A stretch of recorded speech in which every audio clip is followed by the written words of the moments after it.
Saat ini Anda kembali bersama kami di segmen Sehat di Tengah Pandemi, tempat Anda bisa bertanya seputar kesehatan, terlebih mungkin ketika Anda ragu untuk pergi ke rumah sakit karena pandemi COVID-19.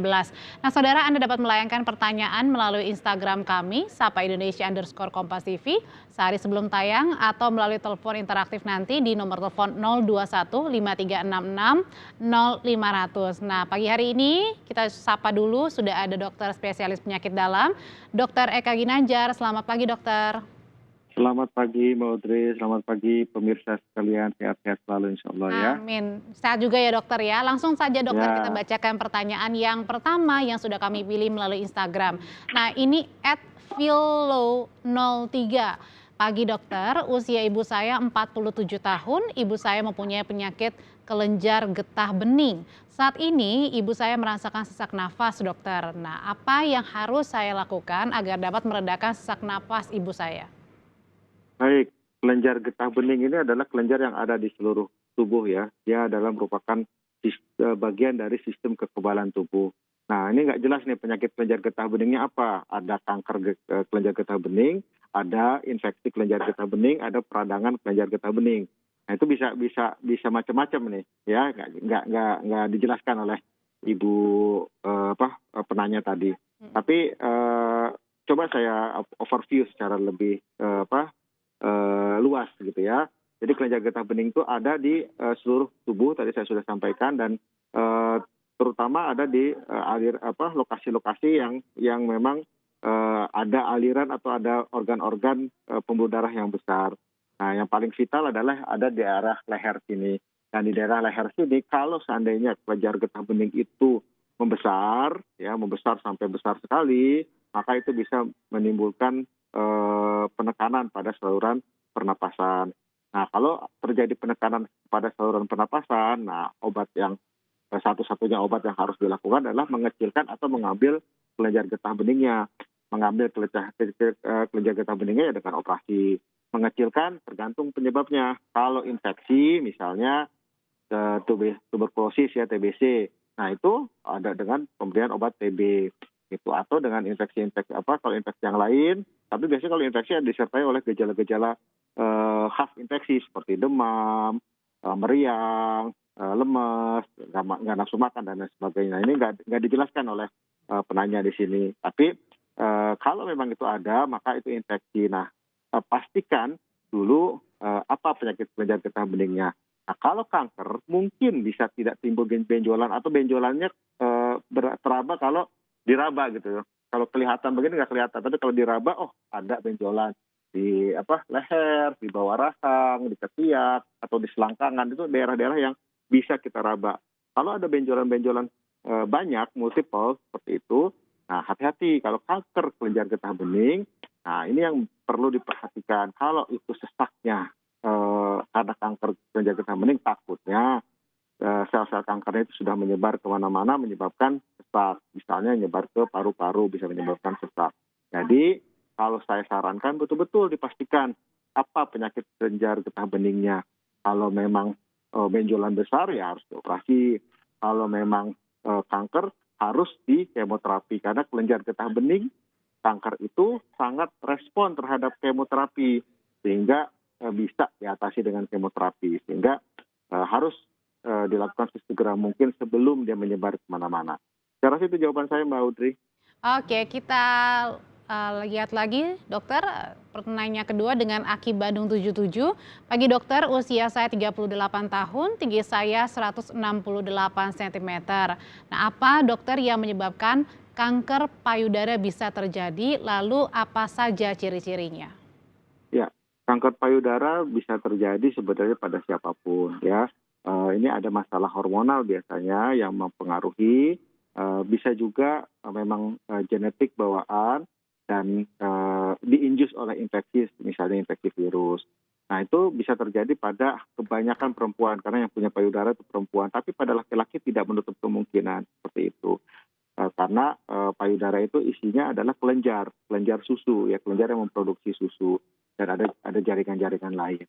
Nah, itu bisa berubah menjadi sel kanker, dan sel kanker itu bisa ganas ya, kebanyakan ganas, dan kebanyakan memang masalah kanker pada perempuan adalah melihat kanker payudara.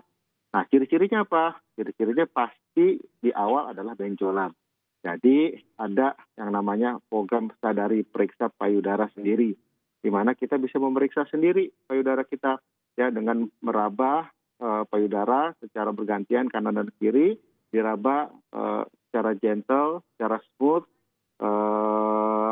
ditekan dengan dua telapak tangan. Jadi dua telapak tangan diraba. Kenapa? Karena kalau benjolannya itu masih kecil, dia bisa bergerak. Kalau satu dia bisa lari, nggak keraba. Jadi dengan dua tangan, yang satu memfiksasi, yang satu meraba seluruh sekeliling payudara sampai kepada area putingnya. Itu yang bisa kita lakukan yang namanya sadari. Ada baca aja di YouTube atau di internet gitu cara melakukan sadari. Ada gambarnya. Itu dilakukan secara rutin minimal sebulan sekali seperti itu. Nah, kalau yang sudah berlanjut kepada kanker, itu biasanya benjolannya jelas, terfiksir, bahkan sampai bisa menimbulkan kulitnya berubah menjadi seperti kulit jeruk. Ya, kulit berubah seperti kulit jeruk, putingnya tertarik dan bahkan bisa menimbulkan sekret, keluar cairan-cairan yang bukan susu tapi cairan yang Seperti nanah ya dok ya? seperti nanah, kan bukan nanah juga. Kalau nanah kan putih begitu, ini putih kekuningan atau kadang cairan bening dari putingnya seperti itu. Nah, itu kalau itu udah terlambat. Jadi lebih baik adalah sadari gitu ya, sadari periksa payudara sendiri. Itu. Ada makanan nggak sih dok yang mungkin harusnya kita hindari atau kurangi sebagai perempuan agar tidak terkena kanker payudara?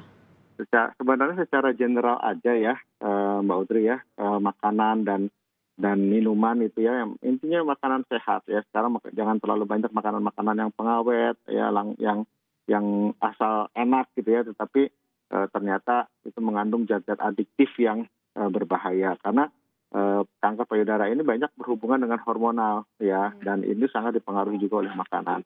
Jadi upayakan kita makan sehat tanpa pengawet, tanpa zat-zat tambahan yang berbahaya.